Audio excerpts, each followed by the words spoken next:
Hola, bienvenidos a esta presentación en la que vamos a tratar en esta ocasión la sonoanatomía y la patología ecográfica del codo. Estos son mis conflictos de interés ninguno para esta presentación y estos son los objetivos. Primero haremos un pequeño repaso a la anatomía y a las referencias anatómicas del codo. Luego conoceremos la exploración sistemática y luego la semiología ecográfica del codo, la sinovitis, alteraciones óseas, también alteraciones en los tendones, en los nervios y en las partes blandas. Respecto a la anatomía, muy breve repaso, saber que el codo es una articulación que realmente está compuesta por tres articulaciones. Son la cúbito-humeral, que es una articulación troclear, la radio-humeral, que es una articulación condílea, y la radiocubital. Y además las superficies articulares van a estar unidas por una cápsula que a su vez estará reforzada por los ligamentos colaterales cubital y radial. Respecto a los músculos, los vamos a dividir en diferentes grupos. El grupo posterior, en el que estarán el tríceps y el ancóneo, el grupo lateral, en el que estarán los extensores, el braquiorradial y el supinador, el grupo anterior, que está compuesto por el bíceps y el braquial, y el medial, por los flexores y por el pronador redondo. Y ya empezando por la exploración sistemática, sabéis que para que no se os olvide explorar nada de la articulación, siempre es recomendable realizar una exploración sistemática. Antes de esto, siempre recomendamos pues los consejos antes de empezar, ajustar la luz de la habitación. El paciente tiene que estar cómodo, en una posición cómoda, si es necesario utilizar una mesa o una almohada. El explorador, el ecografista, también tiene que estar en una posición cómoda, de modo que pueda alcanzar con la mano izquierda los botones del ecógrafo.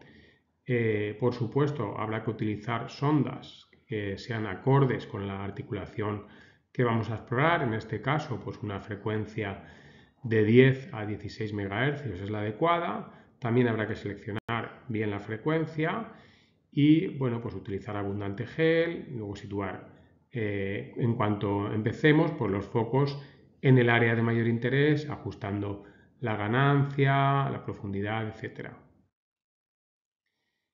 Respecto a la exploración sistemática, me gusta recomendar estas guías técnicas que son de la Sociedad Europea de Radiología Musculoesquelética y que tenéis en internet en abierto. Y son unas guías que, aunque son para radiólogos, pues son muy completas y tiene, como veis, la posición del paciente y todo lo que vamos a encontrar en cada exploración. Empezando la exploración sistemática por la parte anterior de la articulación. El paciente va a estar sentado frente al explorador con el brazo en extensión y la palma de la mano hacia arriba. Como digo, se puede utilizar una mesa.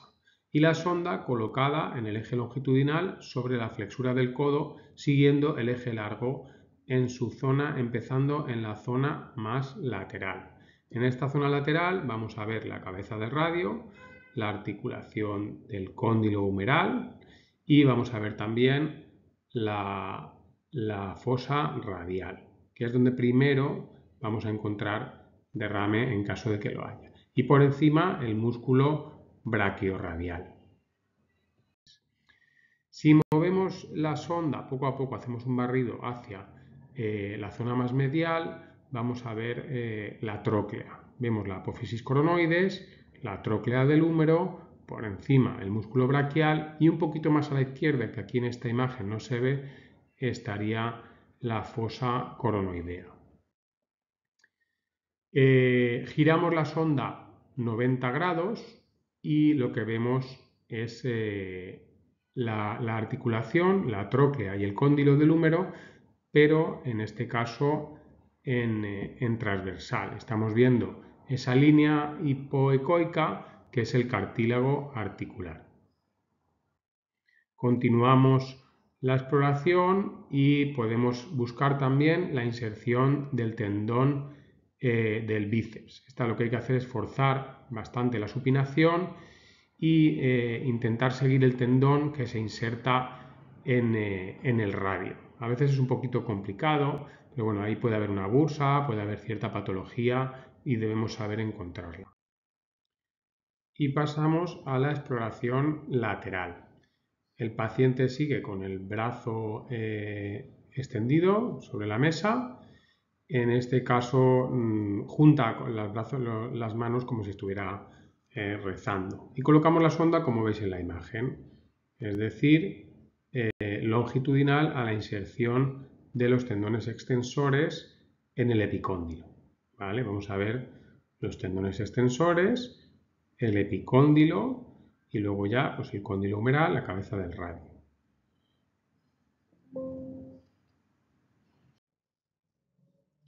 Y en esta misma posición podemos buscar también el ligamento colateral. Está, como veis, profundo a la inserción del tendón conjunto de los extensores y está justo por encima de la interlínea articular, ligamento colateral radial. Y en esta otra imagen, en la misma posición, lo que se muestra es que puede existir este pequeño meniscoide o plica sinovial en la misma articulación radiohumeral. Vale, cambiamos de posición, la sonda en la posición más medial y aquí lo que vemos es la epitróclea y es donde se insertan los tendones flexores, de los músculos flexores. Y a su vez vamos a ver la articulación radiocubital. ¿Vale? Ahí vemos el ligamento colateral medial, la epitróclea. Bien, y ahora cambiamos de posición y vamos a explorar la parte posterior de la articulación. Para ello le pedimos al paciente que ponga el brazo en 90 grados, si puede apoyando la mano en la mesa o en la camilla, ¿vale? Si no puede, porque no puede levantar el hombro, entonces lo que le pedimos es que el codo esté a 90 grados aunque no esté apoyando la mano. Y colocamos la sonda, como veis en la imagen, con la parte proximal, tiene que ser la parte izquierda de la pantalla, siempre la parte proximal. Como veis, en la parte más superficial vamos a ver el tendón del tríceps, la inserción en el olecranon, y luego vamos a ver la propia articulación en la parte posterior y en la fosa olecraniana, que es donde primero vamos a ver derrame en caso de que lo hubiera.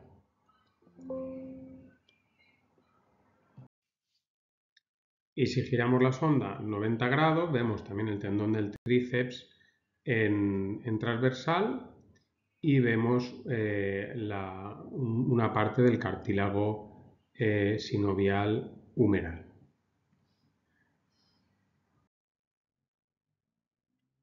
También en esta posición podemos explorar el nervio cubital, que es esta estructura ligeramente más hipoecoica respecto a los tendones y que podemos seguir en su trayecto que va pues, en la parte de la epitróclea, cerca de la epitróclea.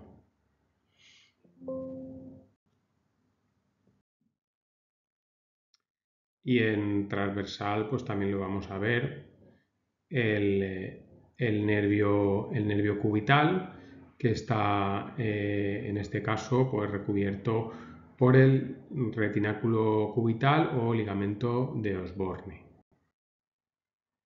Y pasamos ahora a la semiología ecográfica, es decir, a la principal patología que podemos encontrar en la exploración del codo. Como ya hemos dicho, vamos a ver sinovitis, alteraciones óseas, bursitis, patología tendinosa, patología nerviosa y también de partes blandas. Bueno, aquí tenéis, por si queréis consultar, las diferentes definiciones que están aceptadas hoy en día, ¿vale?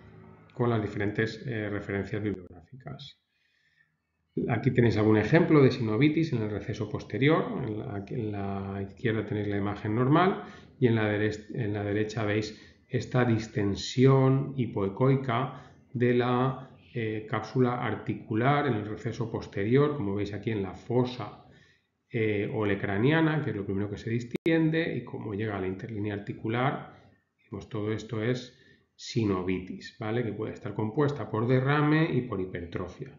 Aquí vemos áreas que no son totalmente anecoicas, con lo cual es hipertrofia. Otros ejemplos también de sinovitis, pero en este caso en el receso anterior húmero radial. Esta sería la imagen normal a la derecha y aquí vemos esta distensión anecoica e hipoecoica con sinovitis y con derrame, o sea, con hipertrofia sinovial y con derrame en el receso anterior húmero radial.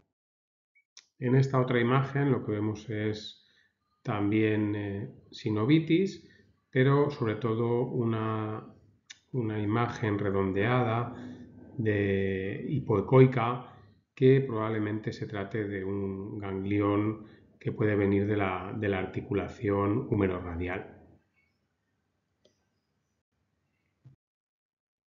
Con la ecografía también vamos a ser capaces de observar erosiones y daño estructural, como veis en la imagen de la izquierda, que sería la patológica, estas irregularidades en la cortical ósea, esta disminución de la interlínea articular, sería la articulación húmero-radial, y bueno, se acompaña también de distensión hipoecoica y de señal Doppler como signos de sinovitis. Y otros ejemplos de más daño estructural.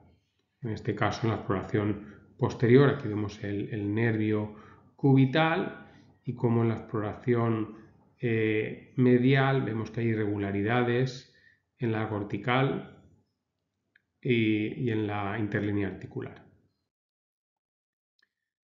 Otro ejemplo de bursitis olecraniana, que es esta distensión hipoecoica de la bursa. La bursa normalmente no se ve porque es una bursa virtual. Y en este caso de la derecha con señal Doppler.